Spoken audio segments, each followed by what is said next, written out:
Good evening, everybody. Good evening, Good Ken. evening. Good evening. It's good to see everyone. It's good to have everybody in the room viewing. We appreciate you showing up tonight. Tonight's episode is 336 Understanding the Wealth Spiritual Handicap. Uh, can Christians have nice material things? And Dr. Ricks, if you would start us out, that would be wonderful. Okay, I want to just discuss, just for a few minutes, the coronavirus emergency and our holy days, just for a second. You don't have to look this up, but if you were to check 2 Chronicles 30, verse 15 to 21, because Hezekiah, the king's father, had ruined the temple with a lot of horrible pagan trash. They had to clean it up and had to get more priests trained and consecrated. They didn't have enough. So they said, we'll push the Passover to the second month. And God put that in the law, which would be May 7th in this case, for emergencies. And our governments have definitely made meeting together an emergency. So the question is, a lot of us are going to try for the makeup Passover. Hope we'll be able to do it. But somebody asked, well, what about eating unleavened bread? And here's what the church believes you should do. It's in the law to not eat leavened bread from April 8th to April 15th. And since that's mainly done at home anyway, we should do our best to only eat unleavened bread. And if you can't find any at the store, Triscuits don't have leavening in them. I know that's hardly bread, but, what can you do? Well, they're pretty yummy. Actually, Triscuits are better than the unleavened breads the rabbis sell us. Oh, no. Well, they are. The one that we get in our store, the stuff tastes like paste. We had just finished our strawberry festival in our town, which is a big moneymaker. Had this happened, a month earlier, it would have really hurt our town because we bring in all of the rock stars and country stars and old stars from way back. Sandy and I got to see the Man in Black. It's pretty excited. Yeah, Charlie Pride. Yeah. Huh. Well, that's good. I I love think I was Charlie. thinking all somebody emails else's go mascot. straight to Dave on that one. I love Charlie Pride. I tell you right now, he'd laugh at that joke because he does a little stand-up comedy when he does his concerts, and that guy's funny. That's good to be funny. These days, it's hard to be funny because people are so easily offended. Just touch my shoulder and I'm offended. Yeah, there's no humor section in Don't the stand liberal within library. Don't stand within 6 feet of me. I'm offended. Sandy and I are doing videos on how to make people step back 6 feet away from you and put them on Facebook. Yeah, no, I've seen that. We've got more coming. So remember, even if you're going to do the makeup Passover, eat unleavened bread. Obviously, you eat unleavened bread when you make up the Passover on that day, but eat unleavened bread April 8th through April 15th and put the leaven out of your home. There are additional material up because we're more isolated. You can go to intercontinentalcog.org on YouTube and find a nice Passover service done by Stan Roberts and Tony Here, Brazil. Anyway, so that's there. Go to icgarea4.com and we put up some sermons on unleavened bread and what it means to be in an unleavened bread season. Here, I'll show everybody. I'll swap over. There you go. There's Stan. This is YouTube, so you go to YouTube and you go to Intercontinental Church of God. If you see it down here, I don't know how well you can see it, but if you go to that channel, you click on that channel, and right on there, you'll see, in fact, if I go back, these are the videos that come up first thing. Last day of unleavened bread, first day of unleavened bread, and Lord's Supper. So that'll get you there. And you can see some of us in the Midwest, like here in St. Louis. You can see us on icgarea4.com. And then you'll see a little at the top line under sermons. The first little line says unleavened bread ones. So there's material out there for our scattered brethren. Because don't you have the feeling, I'll ask Tom this, don't you have the feeling that Satan wants the world to forget God? Now the people are not going to go to church for many cases for many, many, many weeks. Well, I think that's been his goal all along since man was created, is to drive them away from God, put a wedge between God and people. But the difference is, as time goes by, the things that we do to ourselves here on this planet are going to get worse and worse. And Satan's not causing this virus. We're causing it for ourselves. Excuse me. My concern, I'm sorry, Tom. That's okay. Go ahead. My concern is the people who are attending, even the churches who I don't believe like they do, they are taught to love your neighbor and to not hurt your neighbor. And I mean, they're taught some good morality things. And I'm concerned that people are going to get out of the habit of going to church and get into the habit of watching it on the computer, and little by little that'll go away, and there will be nobody teaching any kind of morality or whatever of any kind, because it's in synagogues as well. People are going to get away from that, and once they stop doing it, that's my business. They stop coming into my business for a month or two. Getting them back's hard. Yeah, my feeling is that people in the church, excuse me, are going to realize how important it is to attend church from this. Those that haven't been attending will know the difference. Excuse me. But those that have regularly attended and then now can't, I believe, are missing it. I know I'm missing it. Excuse me, I have a frog in my throat. And I'm hoping that's the case. It's here in Texas, the governor has stated that church services are an essential service. So here in Texas, you're not barred from having a church service, even if it's over 10 people or whatever it is they're saying not to group together.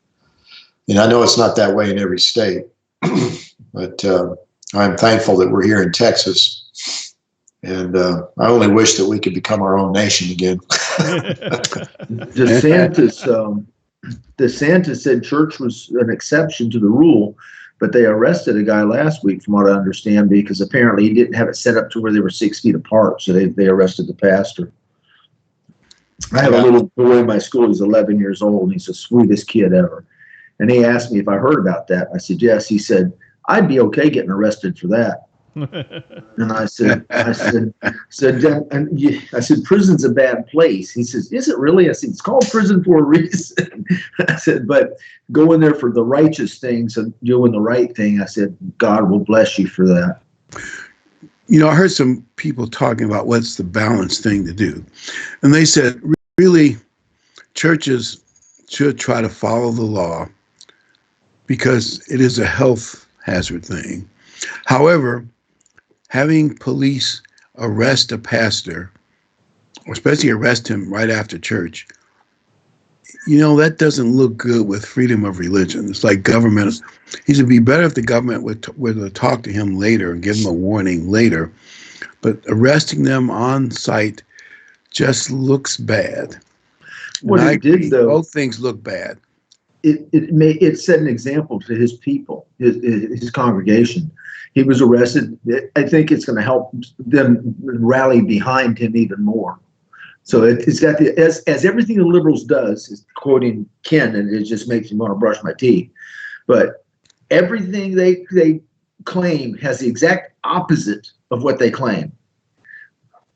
How is it you say that, Ken? It's the opposite of the intent, something to that effect. Liberalism always results in the exact opposite of its stated intent. There it is. I need to write that down. Instead of It's helping true. the poor get in even worse situations. Right. Yep. Right. You can. Here's some bad news, Tom. I heard on the radio that the liberals plan on taking Texas. And they think if they take Texas, they can take America. And apparently they got guys like Bloomberg and Soros who are going to spend a lot of money promoting Democrats in Texas. And that's a depressing thought. They're buying off Republicans in Florida.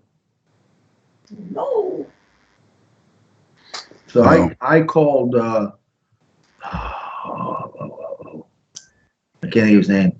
I called him so much that they stopped taking my call, our representative. And I had one time, Sandy called me and she said, call Bill Rackus. I called, I said, my wife wants me to call. And she said, is your wife Sandra Overstreet? I said, yes.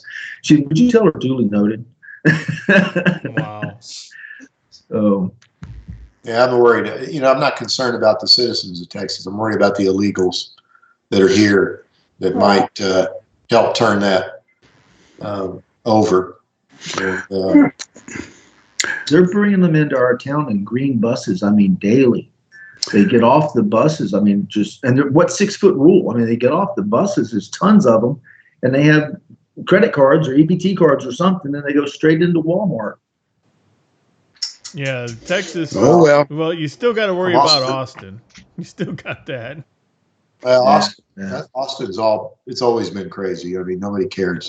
But no, they vote. The president said today that he wanted to send the stimulus checks out from the federal government directly to the people, but the states wanted him to give them the money so they can hand it out. Well, we know why they're going to do that. They're going to give out checks to people who don't pay taxes, and we know who those people are. People who vote Democrat. They've always done this. So y'all pay.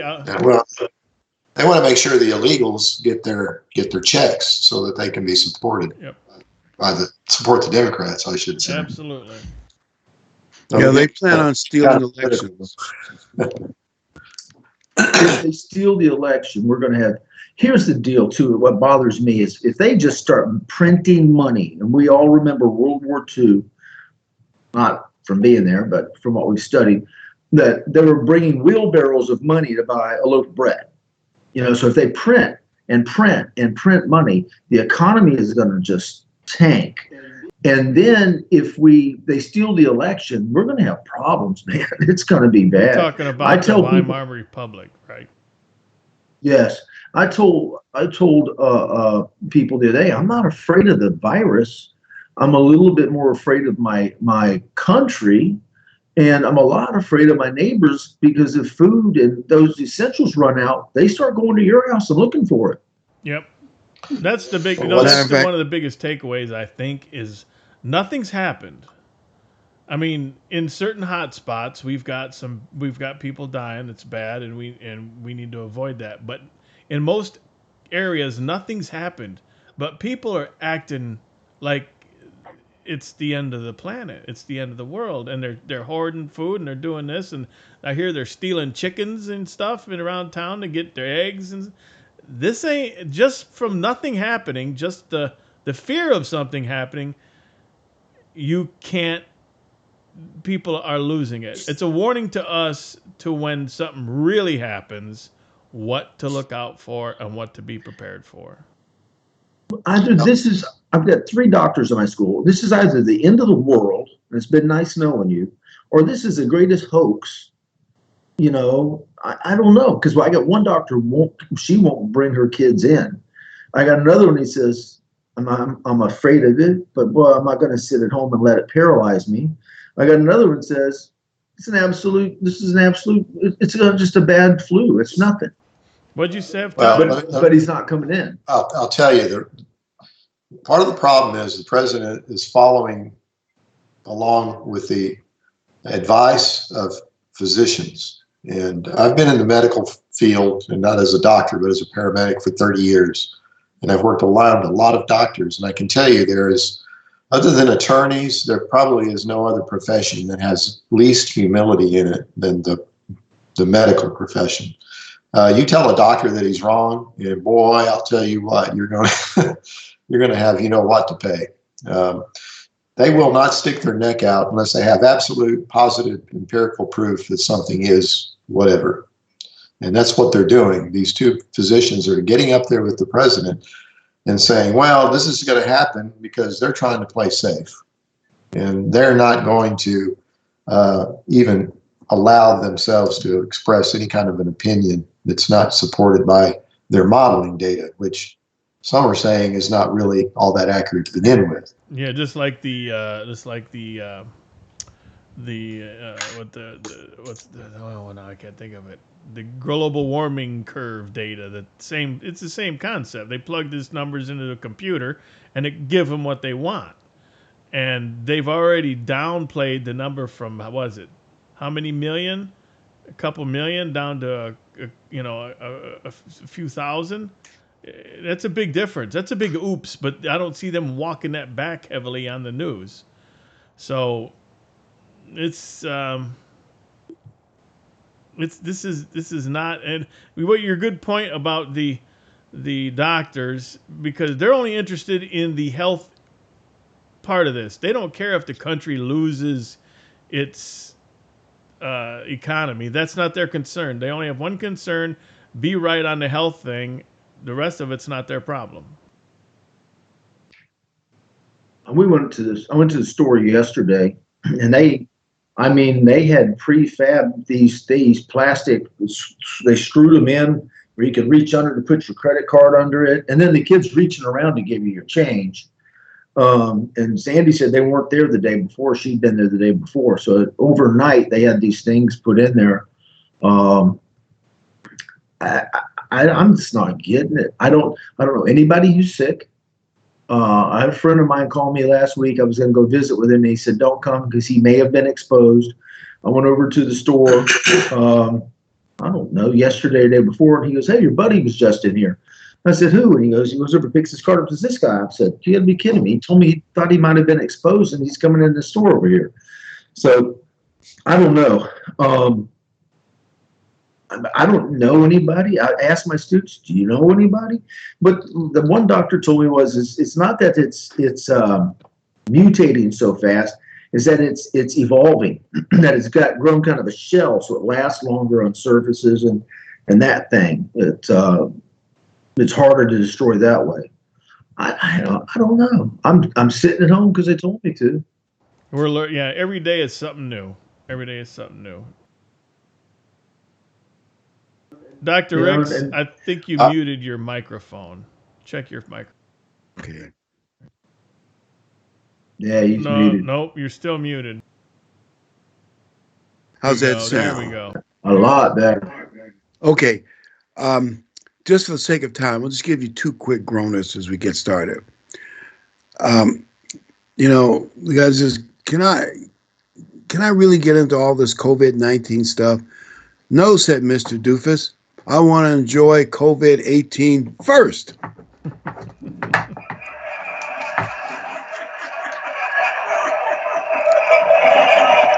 Okay, now here's another one that real quick. There was a gracious lady mailing a big Bible in a box, went to the post office, and the clerk said, is there anything breakable in here? She says, well, only the 10 Commandments. I have other animal jokes and others, but I will save those for next week. But this actually relates to some of what we talked about people being insecure. Understanding the wealth spiritual handicap. The first part is why does prosperity hinder spiritual growth? And if you compare rich Western nations and third world nations, they are a lot more interested in the Bible and in God. And the obvious answer is people in prosperous nations, they're pretty secure. They don't think they need God. where people in third world nations that are more dangerous and, let's say, more poverty, they feel the need for God. And that's the great wealth handicap. And, all of us live in Western prosperous nations. To some extent, we're affected by the wealth handicap. Well, it's like Laodicea, church at Laodicea. They're like, we have no need for anything. So I can see that attitude with the wealthier nations or whatever. But also, some of those third world nations, very poor nations, idea of God is, it's the great pumpkin. Yeah, well, I'm not, obviously there's still a lot of paganism and bad stuff out there. But just one example, there was I won't mention the denominations, but some of you will recognize. Recently in St. Louis, they had a big global meeting of a major denomination, maybe the second biggest in America. The ones from the third world, their bishops fought to keep basic Bible standards. The ones from Western nations wanted Bible standards, jettisoned, and we'll go by modern things which contradict the Bible. And it was almost that clear. One wanted Bible standards, and the Western one said, no, we don't need it.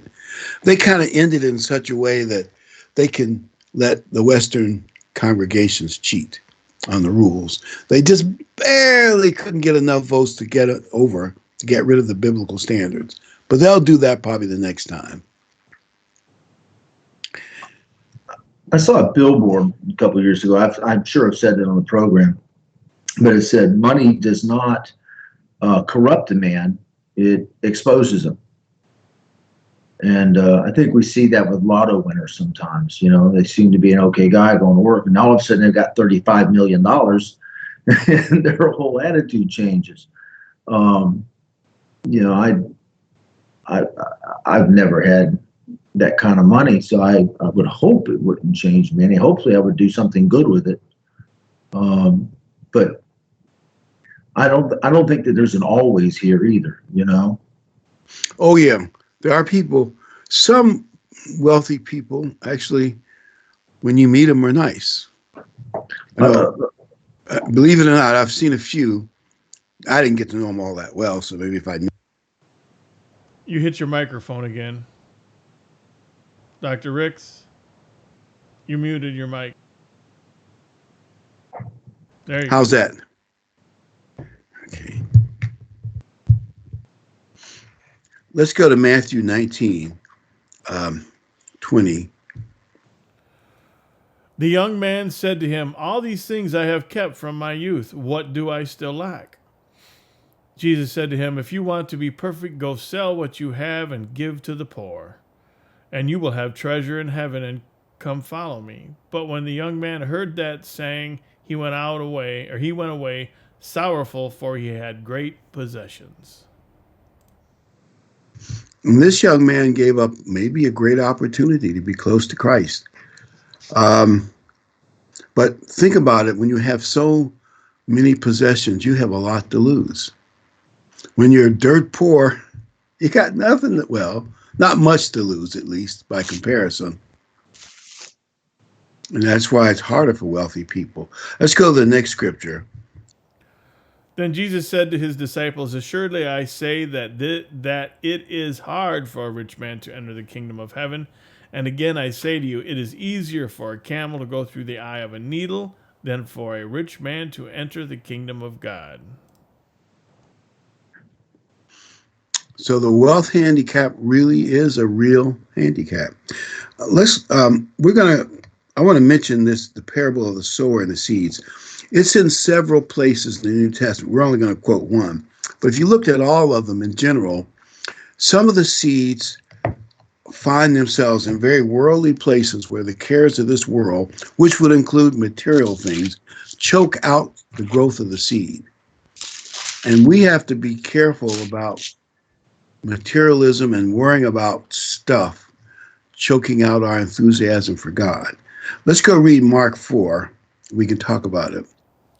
Listen, behold, a sower went out to sow, and some seed fell among thorns, and the thorns grew up and choked it, and it yielded no crop. And he said to them, do you not understand this parable?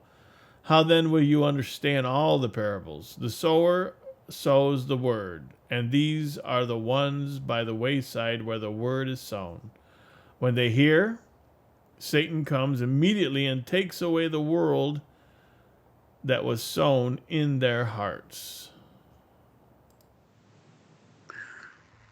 The word, not the world, sorry. But I can see where if the more things you have,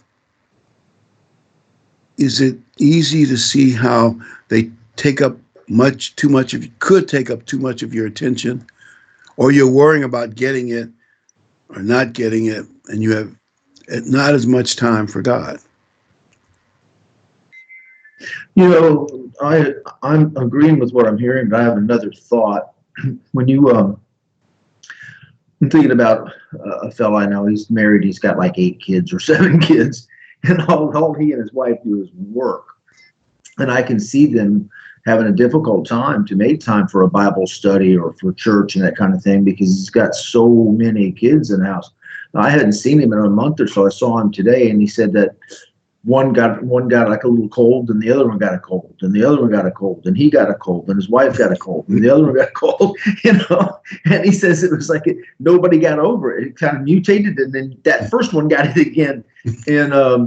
And they have a house. They've got basically a newborn. They got one that just turned 3. They got a 5 or 6-year-old, a 7-year-old, and like a 9-year-old. And I mean, so not having much sometimes can take you away from God as well, because the worldly, you've got to eat, you got to feed children, And I applaud them. They could have given them away or aborted them, but they didn't, because they're decent people, So, but at the same time, I mean, they are run ragged, and I'm watching those little ones. I wouldn't take my eye off them for a minute.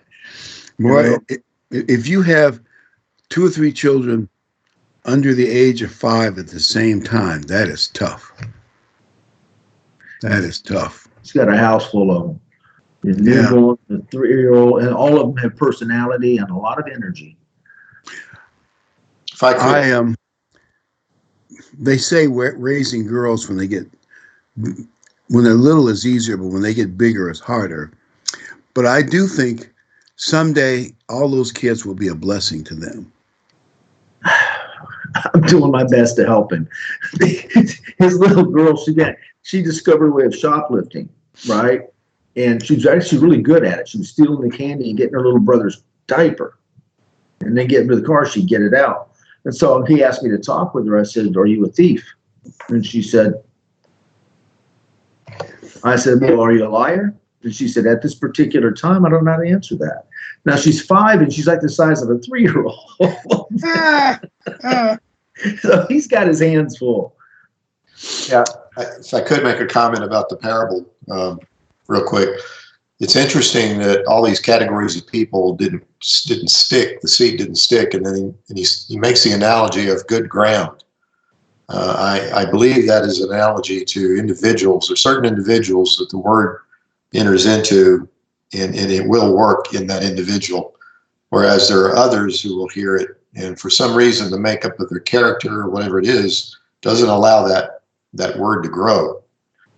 So I think that is an analogy that there's just certain individuals, and I'm not trying to sound pompous, but I think we can all relate to the church, and we've seen different types of people, and there are those that really seem to be on fire for the work, and then there are those that are less so, and so forth. And so I think that there are certain individuals that analogy of the good fertile ground applies to that individual's mind and ability for that to work within them. And the love of materialism is one negative, I'll put it, as far as being a fertile ground. I've also seen people who I thought were probably really believers walk away over something that doesn't seem like much, too. a word or so, I don't like your attitude, so I'm gonna leave. I don't like half my family's attitude, but I love them. They're my family, and I show up at the family reunion, which is for us, it's every Sabbath. So I don't understand that. By the way, here's a thought. A lot of people trust in things. By things, I mean money, food, stashes of food, stashes of guns, or maybe they've got a bar of gold in the basement or a bar of silver in the basement, or a couple treasury notes. And I'm not against having anything, that you think is wise to have, like treasury note. I just want to know where this. You're gonna loot it. Well, whoever owns that basement, if something turns up missing, it's that guy. There is a former church member who bragged about having a gold bar in his basement, but I'm not mentioning his name or where he lives, so nobody will know, but a few people have heard him say it. But, putting your trust in things instead of God is a mistake. In a way, you can see that with what's happening to the stock market. I'm not saying we've reached a crisis like the Weimar Republic after World War I, or probably some things mentioned in the book of Revelation. We haven't gotten there yet. But can you see that putting your trust in things, it's like a reed. It could break, right? Your 401k may be a wonderful thing, and I'm not putting it down, but who is to say if the world has a big enough economic meltdown, it could become worthless? It's not all that good right now. And if you did have a gold bar in your basement and the world was in a real crisis, how valuable do you think that would really be? Maybe not as much as you think. You can't eat it. That's true. What I'm saying is there are a lot of things that are temporary. The only thing we can really count on is God. And I know I trust in the Federal Reserve and I trust in my local politician. Well, that's fine, but things can go wrong. I think I told this story last week. I was walking in Walmart. There was an older lady. And I said, "How are you?" And her answer was, "Have we lost our collective minds?" And I said, "This is craziness." So I talked with her for a couple of minutes. And as we got to the store, she stopped and she looked at me and she said, "Doesn't anybody have faith?" And I said, "No, ma'am. People don't go to church anymore. They don't go to the synagogues. They don't read the Ten Commandments to their kids and the Bible stories to their kids. So there is no faith." And she just shook her head and walked off. My only faith is a garage full of toilet paper. I told somebody the other day, I said, I did not know until this happened that toilet paper is edible. And it's also, you can use it to make bulletproof vests. And you can make bullets and bows and arrows out of it. And you can, I don't get it. A guy today said to me, this lady says, "Why don't you stock up on that bathroom tissue?" He says, "Well, because I have a bathroom." She was right. "Don't you need the tissue?" He says, "No, because in my bathroom, I have a bathtub." Oh, well, I still love the joke. If nobody gets it, this lady was saying, in an interesting story, she said, they're all running off of the toilet paper. She said, "Do I want to run around in a town where most people don't have toilet paper or soap?" Oh, never mind. Don't let that image get in your head too much. Certain people run off with it. Let's look at Revelation 12. But the woman was given 2 wings of a great eagle, and she might fly into the wilderness to her place, where she is nourished for a time and times and half a time, from the presence of the serpent. So the serpent spewed water out of his mouth like a flood after the woman, that he might cause her to be carried away by the flood.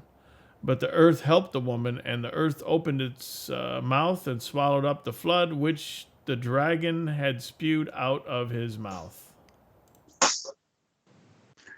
And the context of that is the woman is the church, and the church is protected from the beast in her place. And as we've said before, we should worry less about where are the places of safety and being considered close enough to Christ that he'll take us there. Also, I'm sorry, but that scripture says to fly out like on the wings of an eagle, or however that was worded. That's worded the same way when the children of Egypt walked out of Egypt. So they use the same terminology. So what that is, we don't know. It's figurative. You might drive there or walk there or back ride or ride a horse or mule there, but yeah, it's just a figurative thing, how we get there. So I tell people, don't put your trust in stashes of food and stashes of guns. By the way, I'm not against the Second Amendment. And I know the National Socialist Party and the Communist Party, when they came to power, they disarmed the public so they could control them more easily. I understand all that. But I'm saying our faith should be in God and not in our bunkers. Because a lot of that will be going around. There'll be a lot of people pushing the bunker stuff. Oh, buy all this stuff and get you a bunker in the woods. And I just think the only bunker I ever liked was Archie. I think we don't need to get caught up in that too much. By the way, I do believe in, as all of us would, smart money management and having a small food reserve, because we could have all kinds of crises where stores could be closed for 2 or 3 weeks. It's possible, right? And if you have, because some people apparently only have 1 or 2 days supply of food and absolutely not a penny in the bank. And that's not a good way to live. I heard something, and it's been a year or two ago, but it said the average house in America has enough food for just a couple of days, and the average store, in comparison with the community, only has food for a few days. So if the store runs out and they can't get it there, I've seen people panic over a bag of ice at the store during hurricane season. This lady, she lost her noodles. And I had a bag of ice. I just went over and handed it to her. Everybody calmly got out of line, let her buy it and leave. And I looked at her and I was like, well, what are we going to do? And I said, well, we'll figure it out. So we walked around the store and we found a pallet of ice. They just hadn't put in a thing yet. But she went into, panic over a bag of ice. So if we do have a real crisis, the other thing too is when these people who are on all these psych meds can't get their meds, and there's no food and the pharmacy doesn't have the meds, it's a bad combination. Yeah, that's true. It's like Ken was saying before the program, we haven't seen anything yet. Isn't that right, Ken? There really is no shortage of toilet paper or food. There's no shortage of anything. It's just people are creating it out of fear of nothing right now. There's no tangible thing to be afraid of not being able to get supplies, but people are just buying it for no. Something I found odd. It's off the subject, but the governor of New York was screaming and complaining that he did not have enough incubators. Somebody went up a day or two later and inspected this warehouse that had 4,000 incubators in New York. And they brought it to the governor's attention with the proof that they knew where it was. And he said, oh, yeah, I know about that, but that's for emergencies. I'm thinking, well, why was he screaming and hollering if he knew he had 4,000 in reserve? Either he didn't know or he's a crybaby. Give me more money. Give me more stuff. It's all liberals. He may be our next president, too. Some people say he'll be our next president. Yeah, that's great. I went into a gun store a couple of days ago, and the guy had behind glass. He had rolls of toilet paper behind glass. And then he had things on the floor saying, stand 6 feet away from my toilet paper. I should have taken pictures of it, but he had them all in little glass cases, little rolls of toilet paper. Did I tell you that? Oh, it's By the crazy. way, that analogy, I think that's there of the flood coming out of the mouth of the serpent. I think back to the flood, the pre-flood of Noah, what it did. I mean, the world was swallowing up all the people. I think Satan's going to try to swallow the church with the cares of the world. Not a literal flood, obviously, but get the church so attacked by everything around us that we're going to give up. And I think that's how Satan works. He tries to use the worldly things to attack us and get us to quit. Get too distracted. Well, let's go to Revelation 3. I do believe that what we should strive for is what I call the Philadelphia church spirit. Obviously, all 7 churches have different spirits, and potentially you could get into any of them. And this is the one that we want to be in. All right. Indeed, I will make those of the synagogue of Satan who say they are Jew and not, but lie. Indeed, I will make them come and worship before your feet, and to know that I have loved you. Because you have kept my command to preserve, I also will keep you from the hour of trial which shall come upon the whole world, to test those who dwell on the earth. Behold, I am coming quickly. Hold fast what you have, that no one may take your crown. So remember, that church gets protected from the test or trial or the great tribulation that comes on the whole earth. But we have to hold on to the truth fast. And I think Satan will be trying to get us to let go, one excuse or another, right?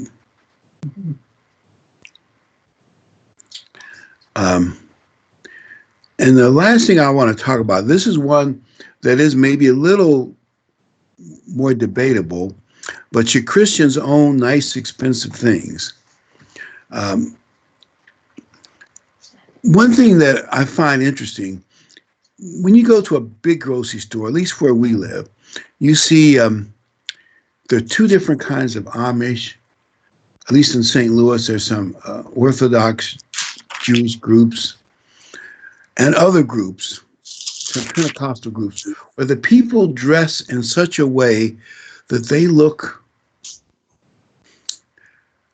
out of it, drab, out of it, in a way that I think really makes believing in God look bad. That is one extreme. And I think people take certain scriptures as justification for that extreme. So let's read 1 Timothy 2, and then we'll see what you all think of. In like manner also, that the women adorn themselves in modest apparel with propriety and moderation, not with braided hair or gold or pearls or costly clothing, but which is proper for women, professing godliness with good works. And I think what he meant was, in certain parts of the empire, people could put gold and pearl and all kinds of stuff in their hair and on their clothes I call it to look flashy and to get a lot of attention. And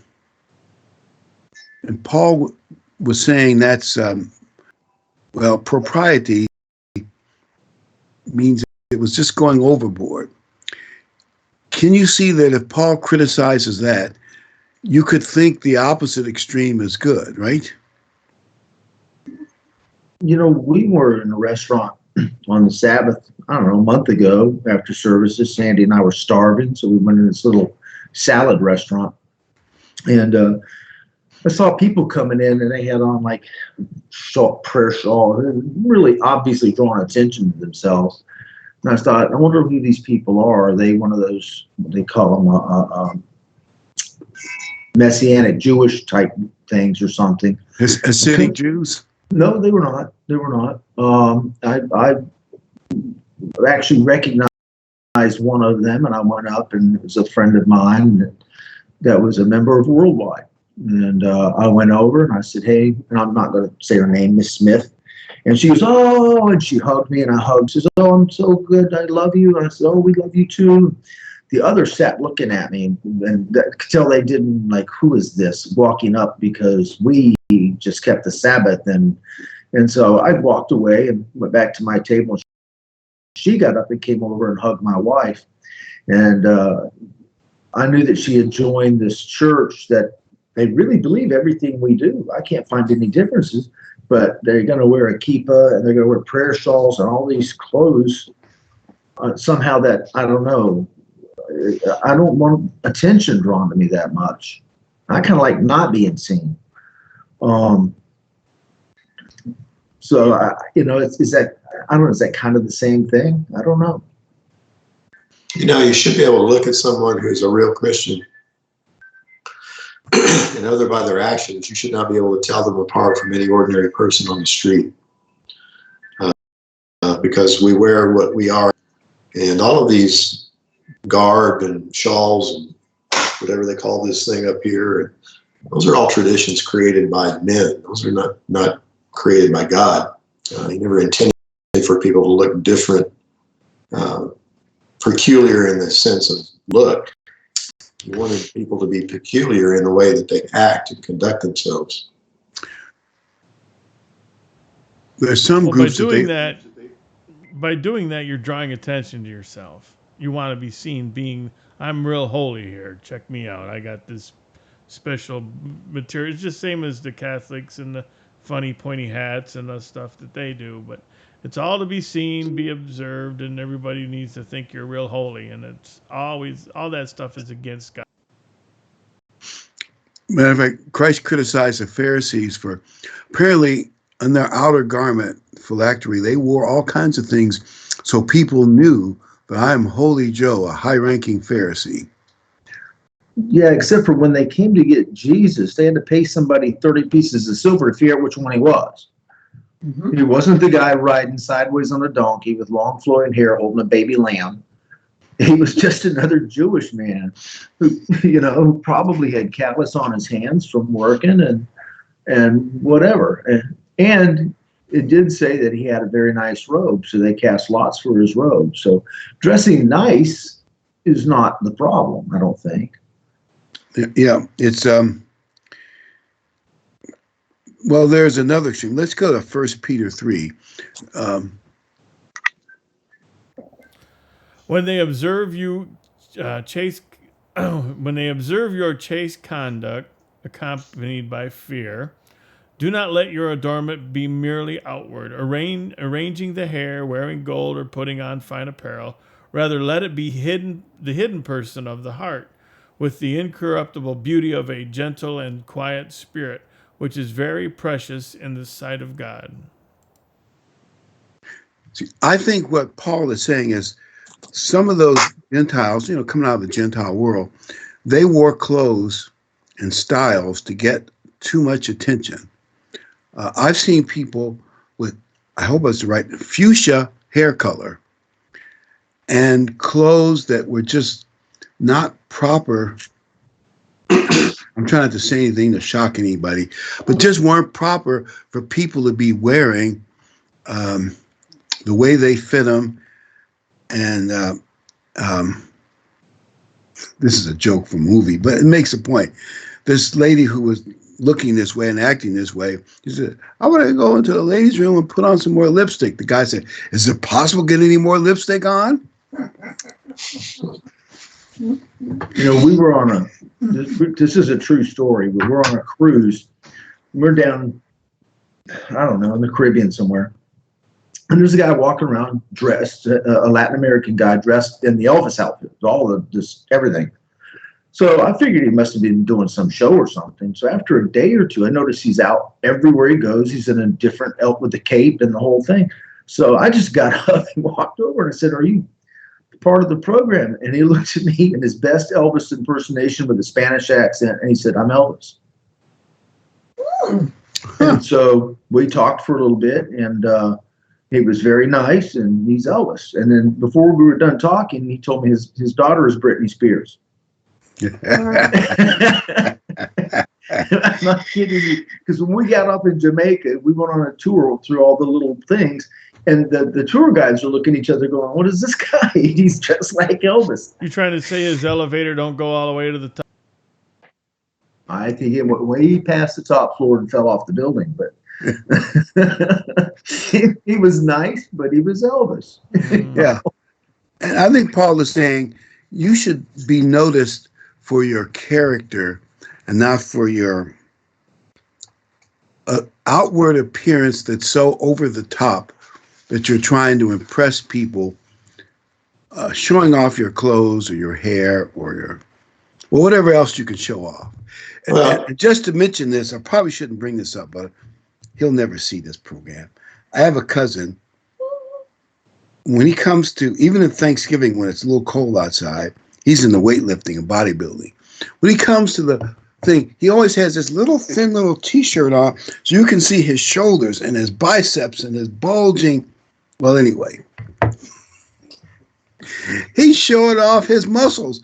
And I mean, it's so over the top, unnecessary.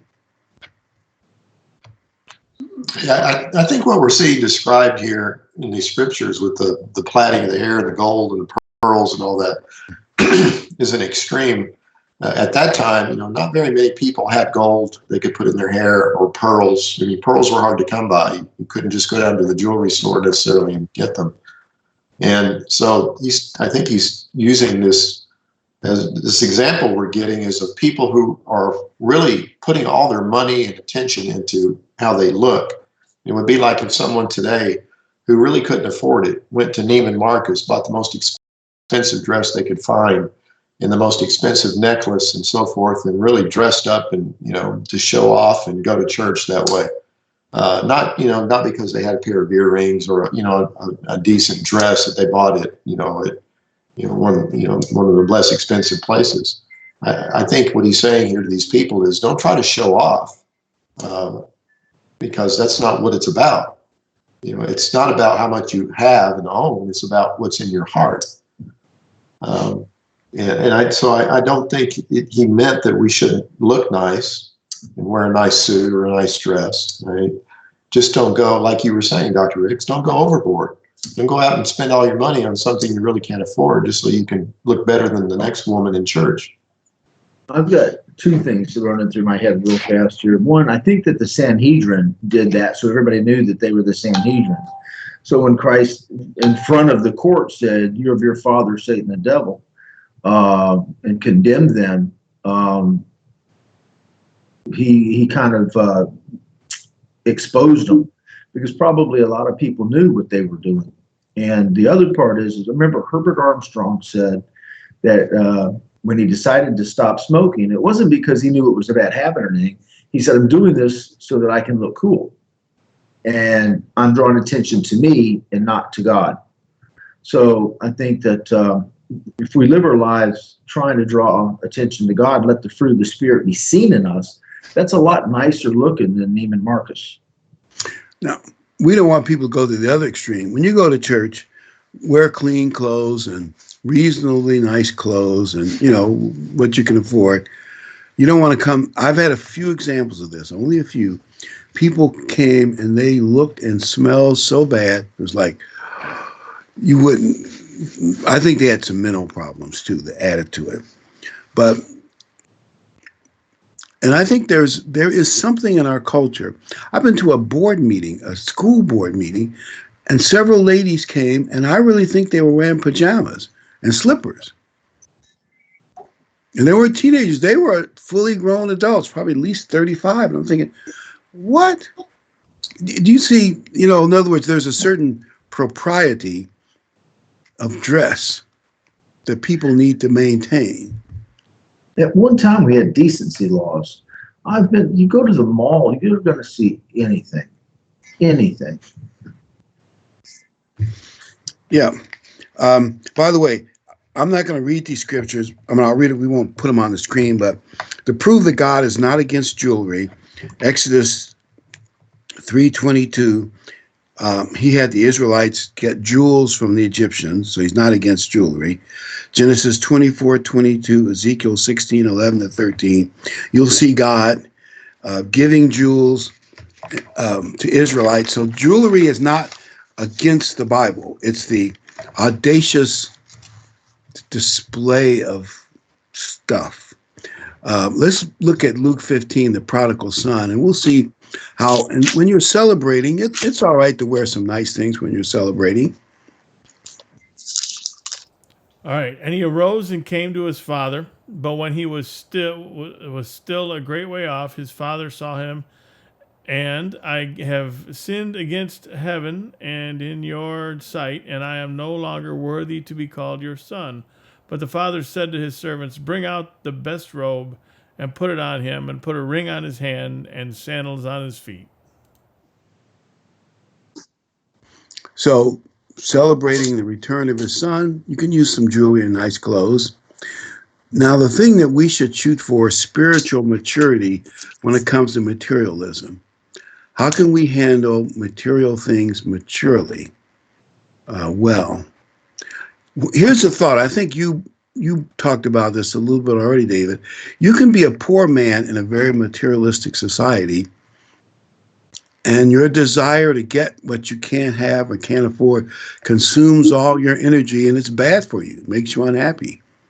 So just being poor does not guarantee you're not going to be too materialistic or covetous. And materialistic can be many things. It doesn't have to be jewelry, or it could be a car. It could be, I don't know, whatever your thing is, a motorcycle or whatever, to where you can't think about anything but getting that thing, you know. We're not taught delayed gratification anymore as well. You know, our children need to be taught, you got to work for that. Make them earn it. They'll respect it more when they earn it, you know. Good point. Let's read 1 Timothy 6.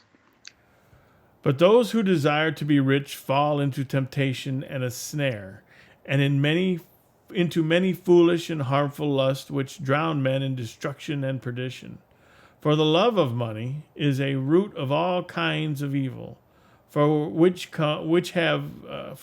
some have strayed from the faith in their greediness, and pierced themselves through with many sorrows. But you, O man of God, flee these things and pursue righteousness, godliness, faith, love, patience, gentleness.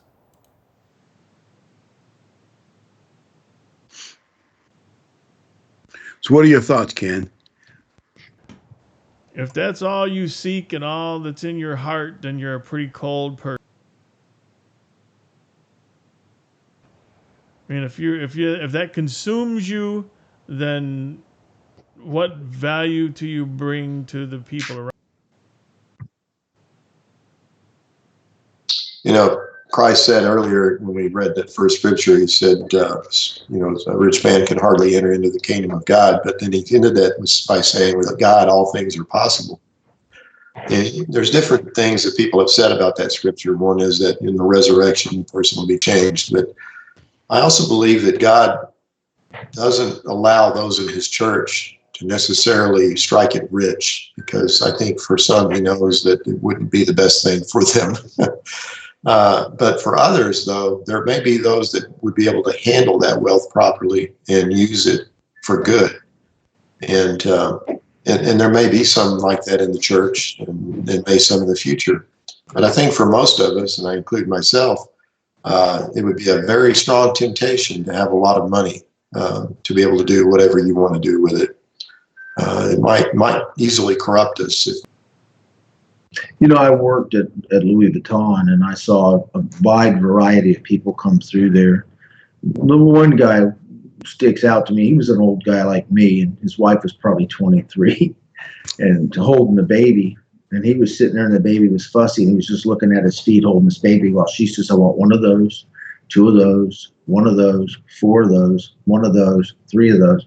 And he just sat there looking at his foot, and she did it day after day after day. And I'd see her walking through the mall with Neiman Marcus bags and with Nordstrom's bags and what's the other one? All the bags, all the big stores. And this guy I just remember thinking to myself, he walked away from a wife of 30 or 40 years. This pretty girl, and he's going, what did I do? Because now he's got a 2-year-old and he's 55 years old. That's, you know, I mean, I don't know, but that's just the feeling I got, because he looked pretty run down because he was lustful for this young, very pretty girl. I'll bet you they're both unhappy. There was a pro boxer, a big, very, very famous boxer. I guess I can say his name, Antonio Tarver. He came in and he said, I think I'm going to get this and I'm going to get that. And they start bringing him champagne. And I'm sitting there, just the two of us, while they're in the back. He goes, my wife's going to kill me. Hey, put that back. And he said, I'll just take the one thing. Put that back. My wife's going to kill me. And I thought, they're got a marriage that might work right there, because she's not going to just spend this man's money. You know, and he respected her. And he said, wait a minute. I'm not thinking, put that back. And I said, I respected that. Well, all you wives that are listening, remember what Dave just said.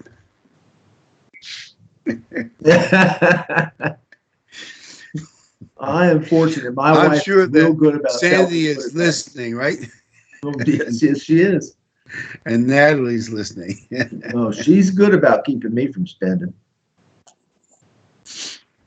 You know, if you think about it, if we were rich, if people in the church were able to become wealthy, and didn't have any want for nothing, all the food, don't have to worry about anything, how would we ever learn anything to resist this world?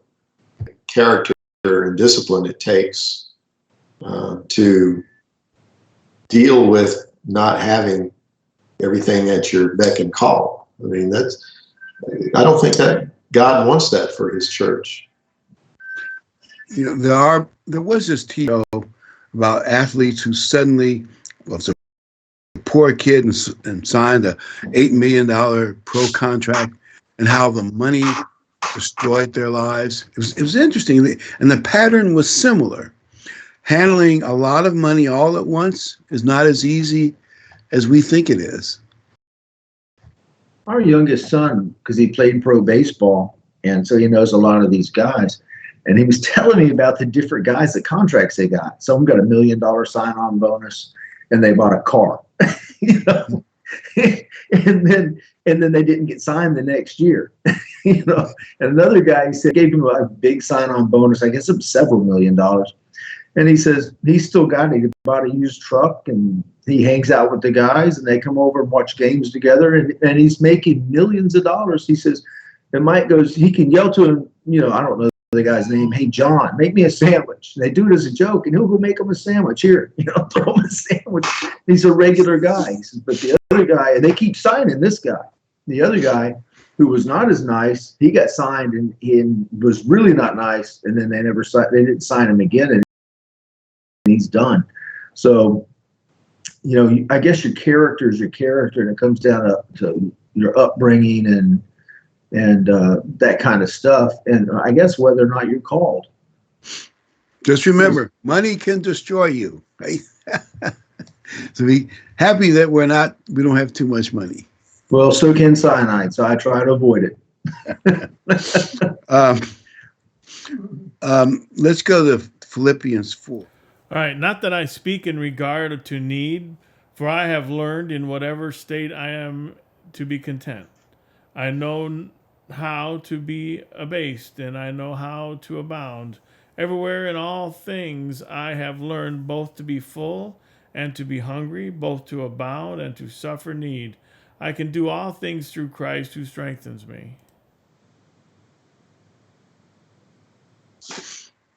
And by the way, you know, that's the deal. Paul could be happy having a lot and at times not having much. I believe there are times he got great support from churches and other times he didn't. And Paul was kept an even keel either way. I thought of one exception to this. We should learn to be happy and contented no matter our circumstances. But if some people in third world countries happen to see this video and you're in a place, and this is a term I've heard, called food insecurity. You're not sure if you're going to eat tonight or how much you're going to eat. Obviously, if you're in that situation, you got to be worried about it. And I would say we should pray for those parts of the world. There's a locust plague hitting parts of East Africa. And there are other problems. And also the economic aftermath of all these businesses closing could leave us in a global depression. And I would just say, if you do find yourself in food insecurity, you need to ask God to help you get into a better place, whatever that means, because obviously you can't be content when you don't know where your next meal is coming from. And remember, we're not living for this life. God has crowns for us that we cannot imagine. He has blessings and promises for us that our minds just will not imagine. So you have to keep your eye on that crown, the crown that doesn't, go away. It's true. Our last two scriptures, Matthew 6. All right. No one can serve two masters, for either he will hate the one and love the other, or else he will be loyal to the one and despise the other. You cannot serve God and mammon. Therefore I say to you, do not worry about your life, what you will eat or what you will drink, nor about your body, what you will put on. Is not life more than food, and body more than clothing? And then Matthew 6:31. Therefore do not worry, saying, what shall we eat, or what shall we drink, or what shall we wear?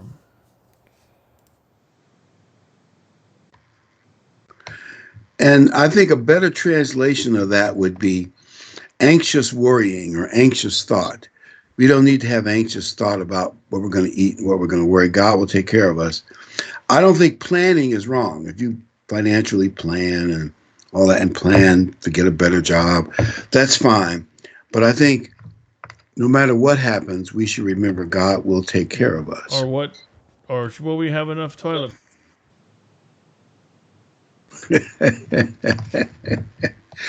I bought a roll of toilet paper today, so I can say I have no worry about toilet paper.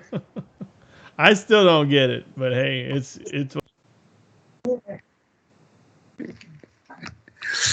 And I even have a few cans of beans in the basement, so I got it made. But I do think we're in a time where, because of the lack of character, or some people are worried more than they should be.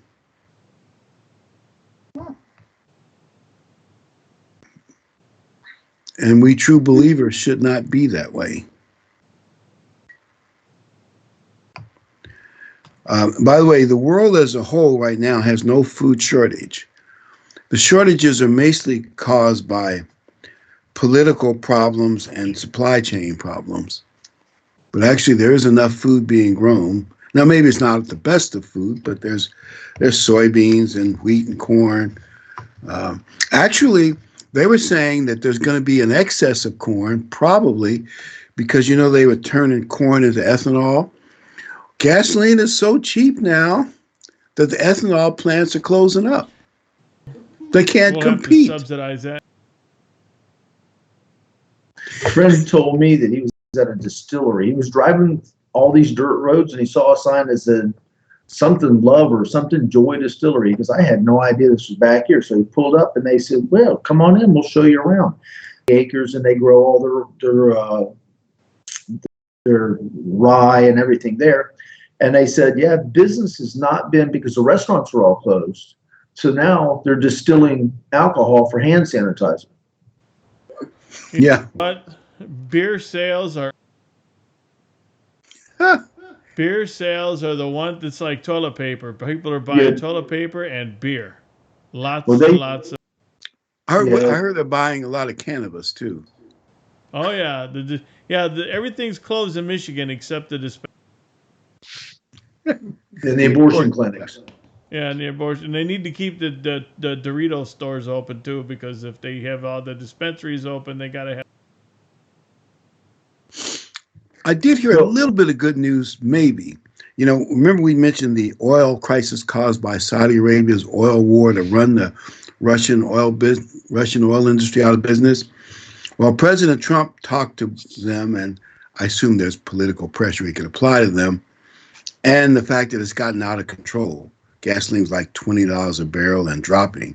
The Saudis didn't want it that low. It's like the big joke is, price is low, but we got no place to go for gasoline. So they promised the Saudis that they would cut back production, which in the long run will raise oil prices to reasonable levels, which will help the oil sector of our economy. The problem is, now that they've messed things up, how long will it take? Like sometimes you mess something up, you can't just turn it around on a dime. Yep. Because airplanes, which use a lot of jet fuel, they're not flying. I had a tank of gas I even went to church, fairly long drive, 1 and 2. I still got gasoline left. I'm not driving that much.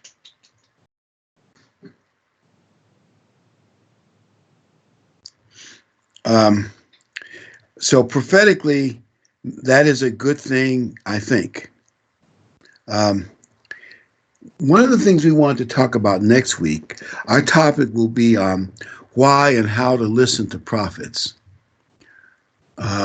Exactly what shape it'll take about how and why listen to prophets. But you can see how the world was going along, great clip. America's economy was the envy of the world.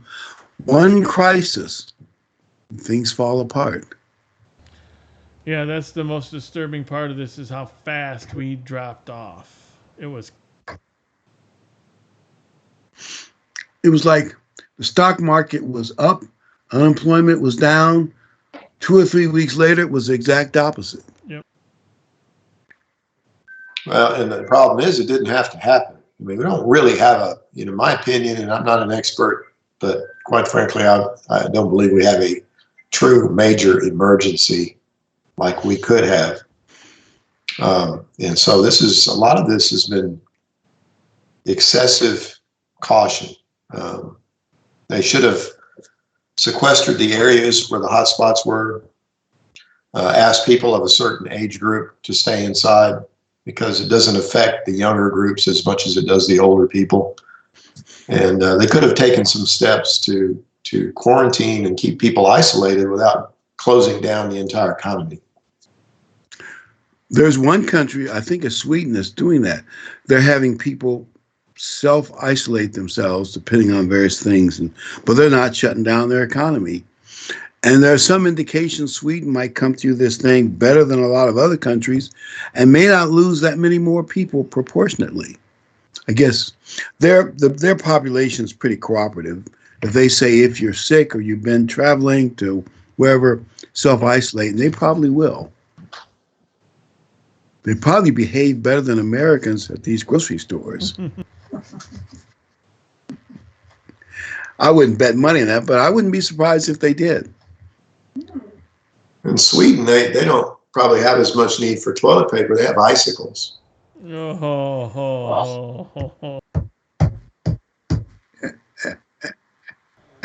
no, I got jokes that I can't tell now.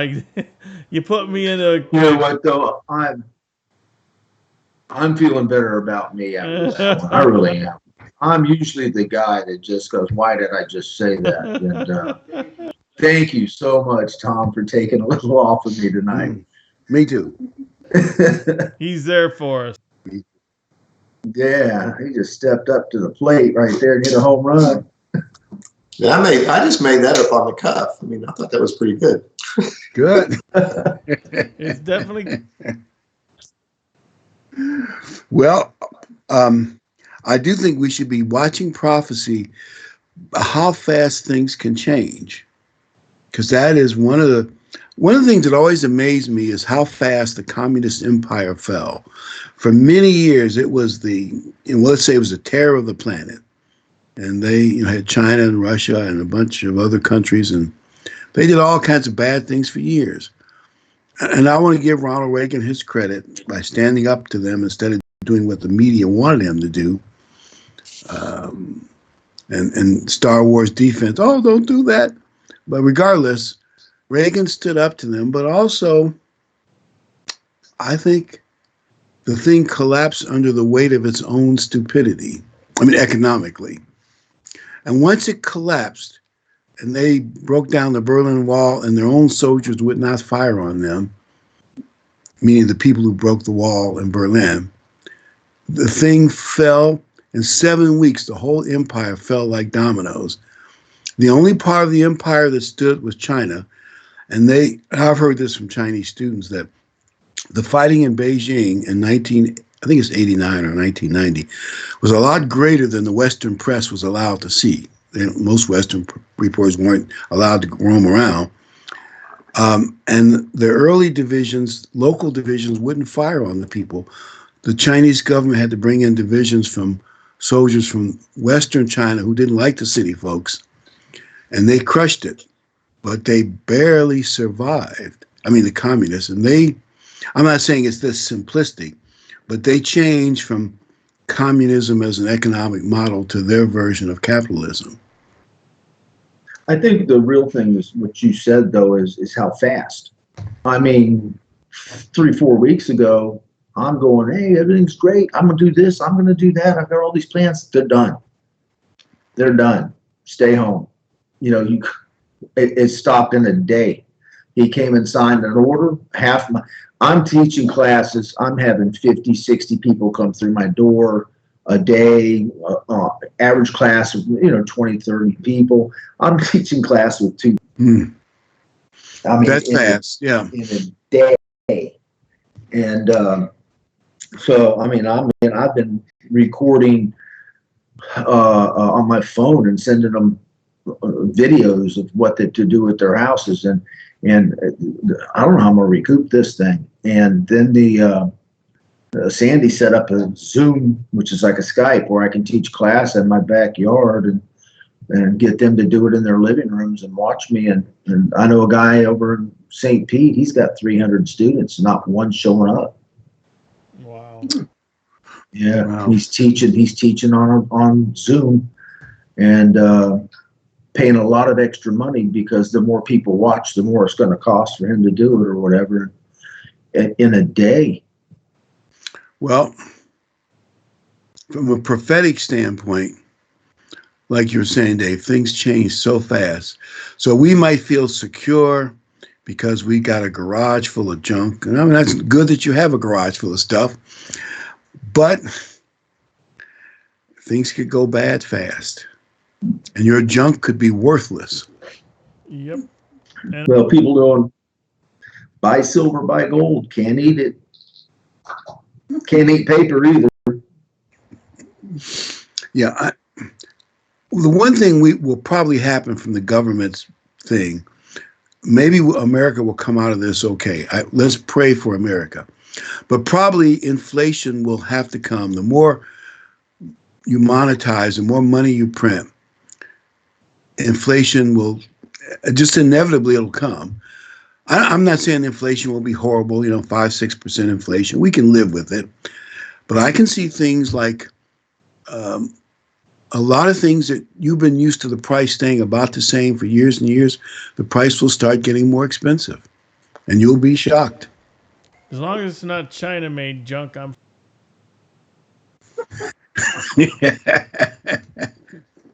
Yeah, I hope we can decouple ourselves, our supply chain from China. Hopefully our politicians are smart enough to see that. No, not.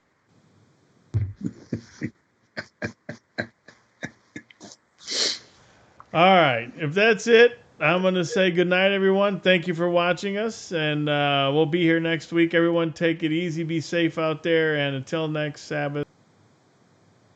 Good night. Good night. Thank you, Ken.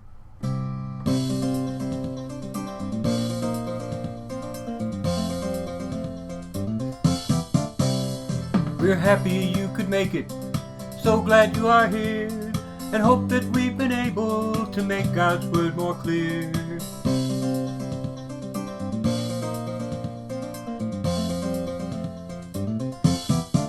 Until next time, may God be with you in everything you try. But for now, till next week, we've got to say goodbye.